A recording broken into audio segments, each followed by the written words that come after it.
கர்த்தருடைய பரிசுத்த நாமத்திற்கு மகிமுண்டாகட்டும். ஆண்டவராகிய இயேசு கிறிஸ்துவின் நாமத்தினாலே அன்பு கர்த்தருடைய பிள்ளைகளாகிய தங்கள் அனைவருக்கும் ஸ்வீட் ஊழியத்தின் சார்பாக வாழ்த்துக்களையும் ஸ்தோத்திரங்களையும் தெரிவித்துக் கொள்கின்றேன். யோசுவாவின் புத்தகம் 1ஆம் அதிகாரம் 9வது வசனம். யோசுவா 1ஆம் அதிகாரம் வசனம் 9. பலம் கொண்டு திடமனதாகிரு, திகையாதே, கலங்காதே. நீ போகுமிடமெல்லாம் உன் தேவனாகிய கர்த்தர் உன்னோடே இருக்கிறார். நீ போகுமிடமெல்லாம் உன் தேவனாகிய கர்த்தர் உன்னோடே இருக்கிறார். என் அன்பு கடவுளுடைய பிள்ளைகளை, ஆண்டவருடைய பெரிதான கிருபையினாலே இந்த புதிய ஆண்டை துவங்கின நாம் 31 நாட்களை நாம் கடந்திருக்கின்றோம். ஒரு முதல் மாதமாகிய ஜனவரி மாதத்தை நாம் முழுமையாக கடந்து 2வது மாதத்தில் நாம் அடியெடுத்து வைக்கும்படி ஆண்டவர் நமக்கு கிருபை பாராட்டி இருக்கிறார். ஒருவேளை நாம் திரும்பி பார்த்து இந்த 31 நாட்களை நாம் சீர்தூக்கி பார்ப்போமானால், இந்த 31 நாட்களில் கூட அநேக அனுபவங்கள், அநேக காரியங்களை கடவுளுடைய பிள்ளைகளாகிய நாம் கடந்து வந்திருக்கிறோம். 31 நாட்களும் அநேக பாடங்களை, வாழ்க்கை என்றால் என்ன என்பதை சொல்லிக் கொடுத்து கொண்டே இருந்தது. இப்பொழுது ஒரு புதிய மாதத்துக்குள் நாம் வந்திருக்கிறோம். இந்த புதிய மாதத்தில் 29 நாட்கள் நமக்கு இருக்கின்றது. இந்த 29 நாட்களும் நமக்கு எப்படி இருக்க போகிறது என்ற ஒரு கேள்வியை கேட்டால், நம்மில் ஒருவருக்கும் பதில் சொல்ல தெரியவே தெரியாது, அல்லது பதில் சொல்ல முடியாது. ஆனால் நமக்கெல்லாம் இருக்கிற ஒரே ஒரு நம்பிக்கை என்ன?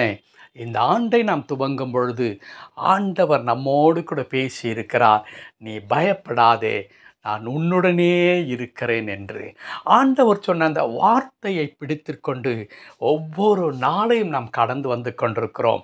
அதே ஆண்டவர் இந்த 2வது மாதத்தை துவங்கும் பொழுது நமக்கு கொடுக்கிற ஒரு அற்புதமான ஒரு வார்த்தை, நீ கலங்காதே, திகையாதே, பலம் கொண்டு திடமானதாயிரு. காரணம், உன் தேவனாகிய கர்த்தராகிய நான், நீ போகிற இடமெல்லாம் நான் உன்னோடு கூட இருக்கிறேன். எவ்வளோ அழகான ஒரு வார்த்தை! அன்றைக்கு ஆண்டவருடைய வார்த்தை யோசுவாவிற்கு சொல்லப்படும் பொழுது ஒரு தலைமைத்துவம் மாறுகின்றது. இளைஞனாகி யோசுவா கலங்கி நிற்கின்றார். நான் என்ன செய்ய போகிறேன்? 6 லட்சத்திற்கும் அதிகமாக இருக்கிற அந்த மக்களை நான் எப்படி வழி நடத்தப் போகிறேன் என்று திகைக்கும் பொழுது ஆண்டவர் சொல்லுகிறார், நான் மோசேயோடு இருந்ததைப் போல நான் உன்னோடு இருக்கிறேன். நீ போகிற இடமெல்லாம் நான் உன் கூட இருக்கிறேன் என்று சொல்லி ஆண்டவர் அந்த வனாந்தரத்தில் அற்புதமாய் கடவுள் வழி நடத்தி கொண்டு வந்தார் தம்முடைய ஜனங்களை. என் அன்பு கர்த்தருடைய பிள்ளைகளே, அதே ஆண்டவர்தான் இந்த புதிய மாதத்தின் ஒவ்வொரு நாளிலும் நம்மோடு இருக்க போகிறார். ஏன் ஒவ்வொரு நாள் அல்ல, ஒவ்வொரு இமைப்பொழுதும் நம்மோடு கூட இருக்க போகிறார். ஆண்டவர் இல்லாத ஒரு இமைப்பொழுதை கூட நாம் சிந்தித்து பார்க்கவே முடியாது. கடவுள் நம் கூட இருந்து எல்லா தீங்குகளுக்கும், எல்லா விதமான போராட்டங்களுக்கும், கஷ்டங்களுக்கும் விலக்கி பாதுகாப்பது மாத்திரமல்ல, இந்த மாதத்தில் நமக்கு தேவையான எல்லாவற்றையும் ஆண்டவர் சந்தித்து ஒரு குறைவும் இல்லாதவர்களாக, மனரம்பியமானவர்களாக, ஆரோக்கியம் நிறைந்தவர்களாக, மகிழ்ச்சி நிறைந்தவர்களாக, நாம் எதிர்பார்த்து கொண்டிருக்கிற அநேக நன்மைகளை பெற்று கொண்டவர்களாக இந்த மாதத்தில் கர்த்தரை துதிக்கின்றதான பாக்கியத்தை, அந்த கிருபையை கடவுள் கட்டளை போகிறார். ஆகையினால் என் அன்பு கடவுளுடைய பிள்ளைகளை, கர்த்தருடைய வார்த்தை சொல்லுகிற வண்ணமாய் பலம் கொண்டு திடமானதாயிருங்கள். இந்த மாதத்தை நான் என்ன செய்ய போகிறேன் என்று நினைக்காதிருங்கள். காரணம், கர்த்தர் உங்களுக்காக கவலைப்படுகின்ற ஆண்டவராய், அவர் உங்களை பொறுப்பெடுத்துக் கொள்ளுகிற ஆண்டவராய் இருக்கிறார். ஜெபிக்கலாமா? கிருபை நிறைந்த எங்கள் நல்ல ஆண்டவரே, உமக்கு நன்றி செலுத்துகிறோம். உடைய திருக்கரத்தில் எங்களை தாழ்த்தி அர்ப்பணிக்கிற ஐயா. கடந்த மாதம் முழுவதும் என் ஆண்டவர் எங்களோடு கூட இருந்து வழி நடத்தினீர். ஆண்டவரே, ஒரே ஒரு வார்த்தையினாலே நன்றி என்று நாங்கள் சொன்னால் அது போதாது.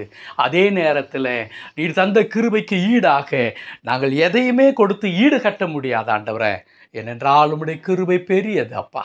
அந்த கிருபையை பெற்றுக்கொண்ட நாங்கள் எங்களை தாழ்த்து உம்முடைய கரத்தில் அர்ப்பணித்து உள்ளத்தின் ஆழத்தில் இருந்து ஆண்டவரே, நாங்கள் உம்மை ஆண்டவரே துதிக்கிறோம் என்று சொல்லுகிறோம். நன்றி என்று சொல்லுகிறோம். உம்முடைய பிள்ளைகளாக நாங்கள் என்றும் வாழ்வோம் என்று சொல்லுகிறோம். அந்த ஆண்டவர் இந்த புதிய மாதத்தில் கூட எங்களோடு கூட இருந்து எங்களை நடத்த போவதற்காய் ஸ்தோத்திரம். எங்களுடைய குறைவுகள், எங்களுடைய பலவீனங்கள், எங்களுடைய இயலாமைகள் எல்லாவற்றையும் தாண்டி எங்களை நேசிக்கிற கடவுள் இந்த புதிய மாதத்திலும் நல்லவராய் இருந்து எங்களை ஒவ்வொரு நாளும் நடத்த போவதற்காய் ஸ்தோத்திரம். அர்ப்பணிக்கிறோம், பொறுப்படுத்திக் கொள்ளும். மீட்பர் நாமத்தில் பிதாவே. ஆமென், ஆமென்.